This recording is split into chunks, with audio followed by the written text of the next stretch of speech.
Imagine waking up in the middle of the night. You're on a small island in the canals of Mexico City, and all around you, hanging from every tree, every fence post, every wire, are over 1,500 dolls, rotting, decaying, staring. And according to the man who put them there, they move on their own. This is Isla de las Muñecas, and once you hear the story behind it, you'll never look at a doll the same way again. What's going on, everyone? Welcome back. Or if you're new here, welcome. This channel is where we go to the places that most people are too scared to talk about. Today, we're deep in one of the most genuinely unsettling true stories I've ever covered. No horror movie, no fiction. Make sure you're subscribed, because this one is going to stay with you. Let's get into it.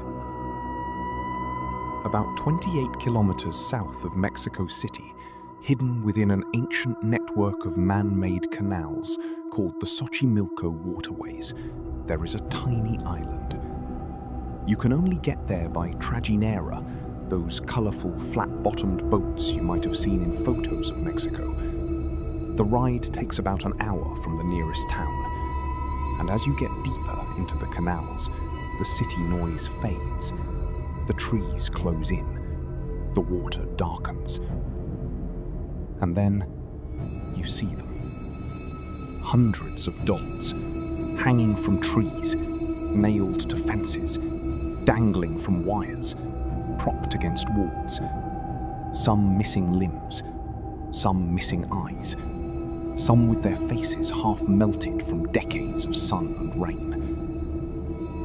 Tourists call it the Island of the Dolls, but the locals, they call it something that translates closer to the Island of the Dead Girls. Because this place was built by one man, and it was built for one very specific, very disturbing reason. To understand the island, you have to understand the man. His name was Don Julian Santana. Born around 1921 in a small village near Xochimilco, Julian grew up in a deeply Catholic, deeply superstitious family. From the time he was a child, people in his community whispered that Julian had a gift, or maybe a curse, for seeing things that other people couldn't. He was known as an eccentric, deeply spiritual, a man who believed the spirit world was just as real as the physical one. As an adult, Julian had a family, a wife and children. But at some point, accounts differ on the exact timing, he abandoned that life. He retreated to a small, isolated chinomba. That's a traditional Mexican floating garden island, deep in the Xochimilco canals. He lived there alone, almost completely cut off from the outside world, growing vegetables, fishing. Existing in a kind of self-imposed exile. People thought he was simply reclusive, unusual but harmless. And then one day, everything changed. Julian claimed he witnessed something no one should ever have to see. A little girl, he estimated she was around 8 or 9 years old, fell from the bank of the canal into the water near his island, and he couldn't save her. Whether he tried and failed, or watched helplessly from a distance, Julian carried that moment with him for the rest of his life. He retrieved the girl's body from the water, but there was nothing he could do. Shortly after, Julian found a doll floating in that same stretch of canal. He believed with complete conviction that it belonged to the girl. And that is when it began. Julian hung that first doll on a tree near the water where the girl died, as an offering, as a sign of respect, as a way of saying, I see you, I remember you. But the guilt didn't go away, and then the nightmare started. Julian began to hear things. A girl crying in the dark. Footsteps on his island when no one was there. Whispering. He became convinced that the spirit of the drowned girl was still there, still on that stretch of canal, and that she was restless, troubled, that she needed to be appeased. So he found another doll and hung it up, and then another. He would travel to the canals and fish discarded dolls out of the water. He would trade vegetables from his garden at the local market, not for food, not for money, but for dolls. Broken ones, dirty ones, missing their eyes or their limbs. It didn't matter. To Julian, each one was a spiritual body for the girl's soul to inhabit. Each one kept her company. Each one gave her somewhere to rest. Over the next 50 years, Julian covered his entire island in dolls. On trees, on fences, on the roof of his small cabin, tied to posts, nailed to walls, stacked inside his home. Visitors who discovered the island in the 1990s described it as one of the most deeply unsettling sights they had ever seen. But here's what they also noticed. Julian wasn't afraid. He spoke about the dolls and the girl with complete calm. He would offer visitors tours. He'd explain which doll was which. He'd say things like, "She prefers the ones near the water," as if describing the preferences of a living person. To him, the island wasn't a horror show. It was a shrine. Word spread. Slowly at first. Then, with the rise of the internet in the early 2000s, extremely fast. People started making the journey out to the island, specifically to experience it. And what they reported was consistent enough to be genuinely hard to dismiss. Multiple independent visitors reported that the dolls seemed to shift position between visits. The dolls they remembered being in one spot were in another when they returned. Others described hearing whispered sounds while on the island, almost like a child's voice, on completely windless days. Some visitors who brought cameras reported that their batteries drained the moment they stepped onto the island. Fully charged, dead within minutes. A journalist who spent the night on the island as part of a documentary reported waking to the sensation of something touching her face. There was nothing there. She left before dawn. And there's one account, reported by multiple people who visited separately and with no knowledge of each other, of seeing one specific doll appear to turn its head. Now, I want to be careful here. I'm not telling you this to manipulate you. I genuinely believe in looking at these things carefully. Batteries die in humid conditions. Eyes play tricks in the dark. The mind, under pressure in a genuinely terrifying environment, can do extraordinary things. But here's what I keep coming back to.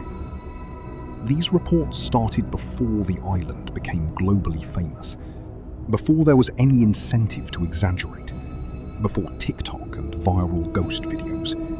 These were letters, diaries, local newspaper accounts, and every single one of them describes the same feeling, that the dolls are watching you, that the island is not empty.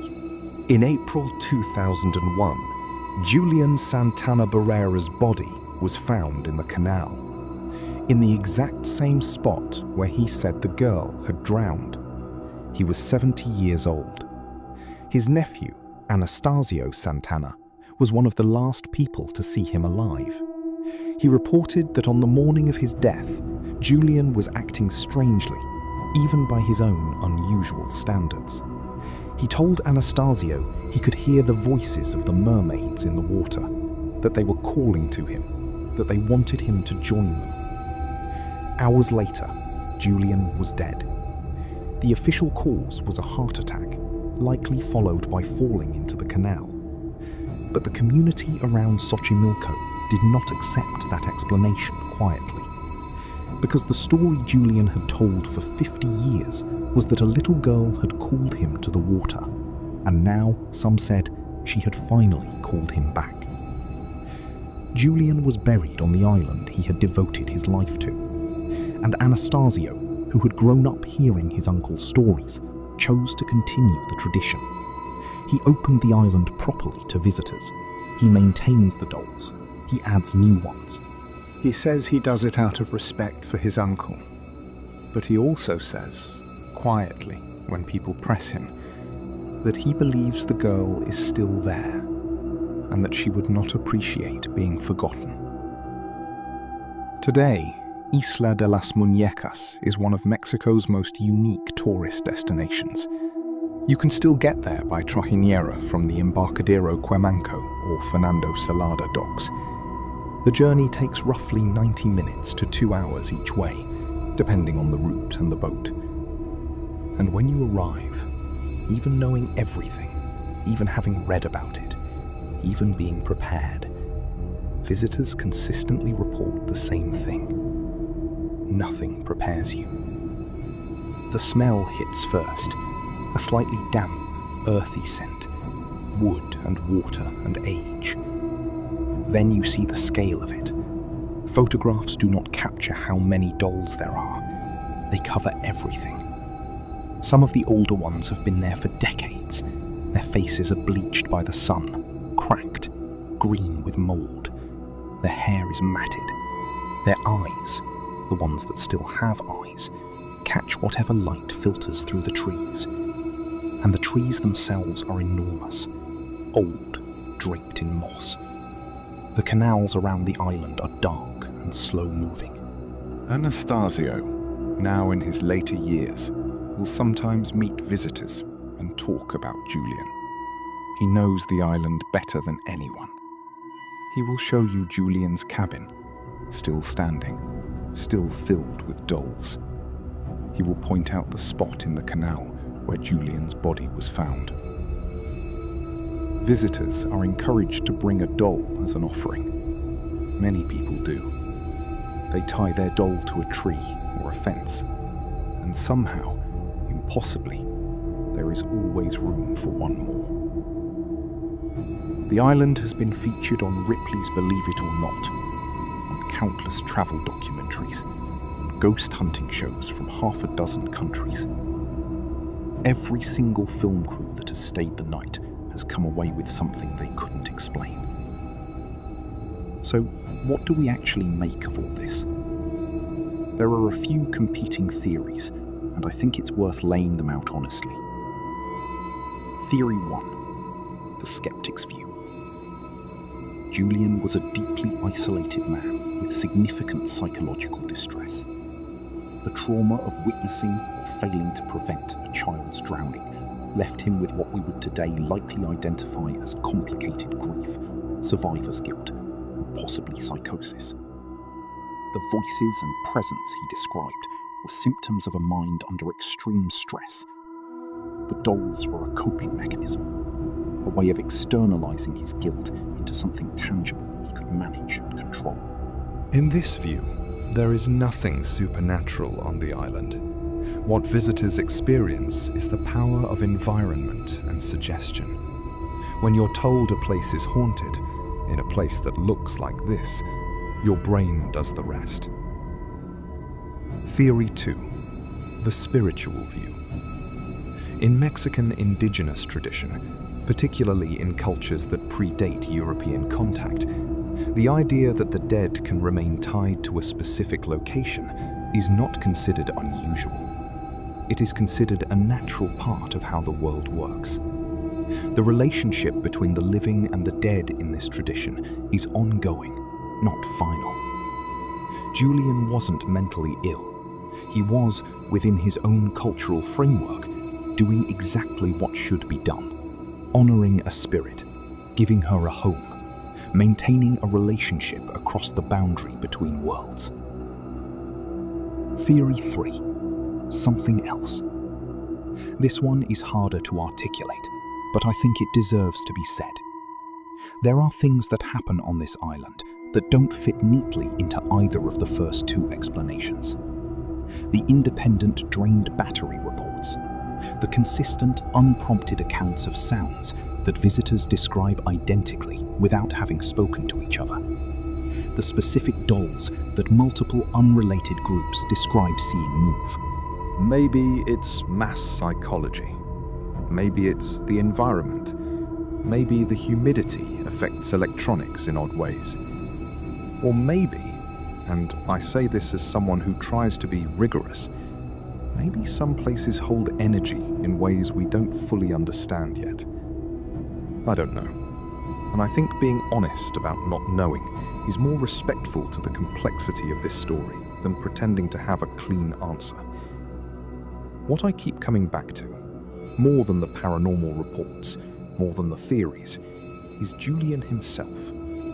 This was a man who, for 50 years, traded his crops to buy broken dolls, who spent his old age in complete isolation on a remote island, talking to a girl he couldn't save, who died in the same spot she died in. Whatever you believe about ghosts or spirits or the supernatural, that is one of the most haunting human stories I have ever encountered. Julian Santana Barrera was not trying to be famous. He had no social media, no YouTube channel, no audience. He was just a man, alone in the jungle, trying to make amends to someone who could no longer hear him. Except, maybe she could.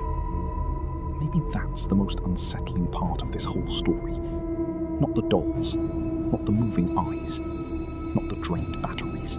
But the possibility, even a small one, that what Julian felt was real, that she was there, that she heard him, that she kept him company until the day she called him home. The island is still there. The dolls are still hanging. Anastasio still tends to them. And if you ever find yourself in Mexico City with a free day and a tolerance for genuine dread, you can go see for yourself. Just bring a doll. She might appreciate it. All right, that was the island of the dolls. Let me know in the comments. Do you believe Julian? Do you think the girl is still there? And if you've actually visited, I need to hear your experience. Drop it below. If this video gave you chills, hit that like button. It genuinely helps this channel more than you know.